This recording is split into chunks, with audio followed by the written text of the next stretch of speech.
fine tools, they work well for what they do, but none of them will cut 3/32 lace for you. What we have here is the skin of goat.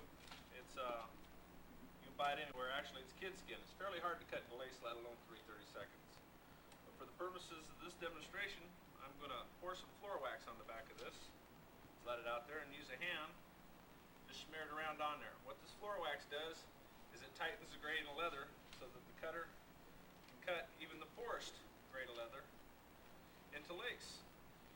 Now, it only takes a couple minutes for this to dry. So what I'm going to do while this is drying, I want to point out a couple things to you. And first thing I want to talk about is the Lacey lace cutter. And this happens to be it right here.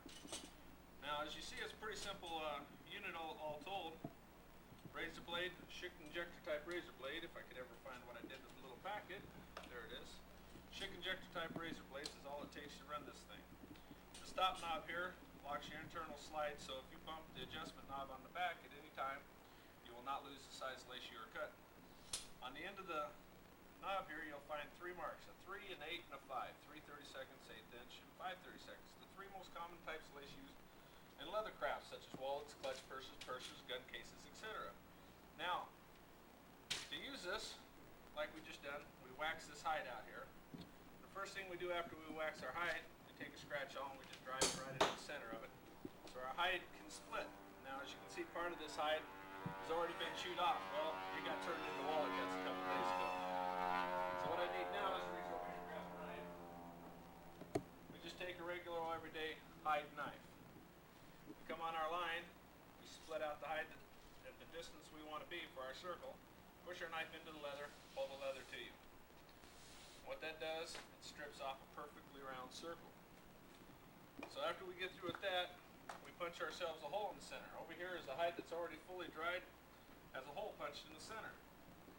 After that's done, all we do is just slide our cutter up onto the table, tighten it in place for you here. Okay, once again, a Schick injector blade type blade. Slide it right in there. Like I said, for the purposes of this demonstration, we're going to cut 3/32 lace. So I'm going to reach back here and I'm going to adjust my adjustment knob around to 3. Tighten the slide in place so it doesn't move on me. And all it's required of you to do. Now, as you work your leather into your cut, you'll get a tail sticking out the back side. Then all you have to do is pull. Now this circle is an 18-inch circle. Out of an 18-inch circle, you'll get a 50-yard roll of 1/8-inch lace and approximately 63 yards of 3/32, which I'm cutting now. You'll notice it goes quick, easy, and I'd like to point out that if you look at the edge of the circle, it kind of gets a little bit out of round, and that's okay because the cutter will still cut consistent 3/32 lace.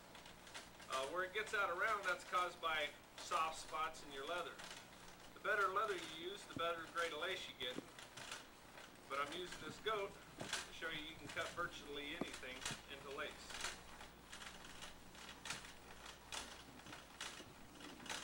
Now this kid skin that we're cutting, it's thin enough that it doesn't require skiving before use. So I'm not going to skive this. But I will show you the skiver here in just a moment so you can get a chance to see how that one works.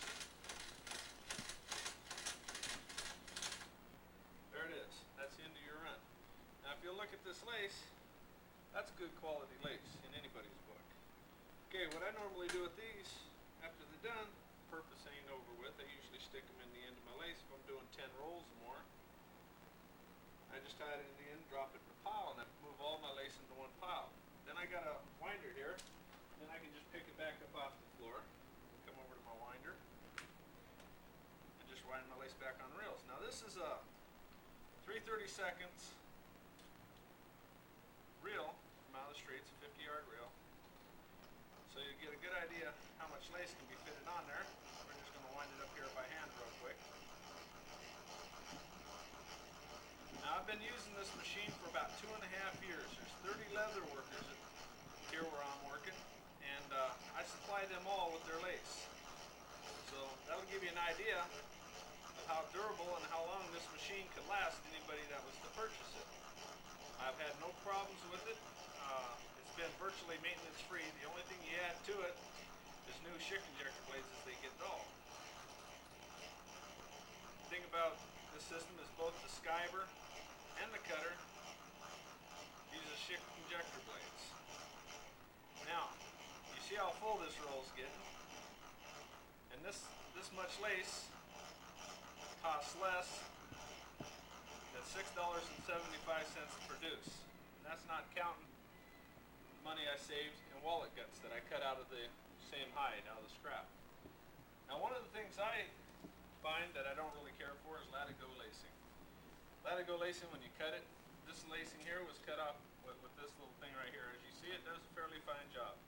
The only problem is all your edges are square, and I find that distasteful. I like to skive the edges of my latigo lacing, give it a rounded effect. It's smoother, more pleasing to touch, more pleasing to look at. Once again, all we use is a shift injector blade. Back that nut off there, turn the blade the right way, tighten the nut in place. What we got here is just two rings. One is your depth gauge, one is your lock ring. Keep your depth gauge from moving. Now this works with both, you have thick 3/32, you want to bevel the back edge of it, you can do it. You got 1/8 inch, you want to bevel the back edge, you can do it. This will do all your lacing. All you have to do to get this set up is pop your lace in there, screw your depth gauge down to where you want to skive, tighten your nut up, take a little test run, make sure it's cutting right, and just hold it in place and pull. And it'll just knock that corner right off that lace and make it nice and smooth. Now if there was a motor on the back of this, imagine how fast you could do a roll of lace. Pretty darn fast. All you do is just hold that down into that groove, pull it through there just like that. Okay, there you got it. Top of that lace is nice and skived. There's nothing wrong with that.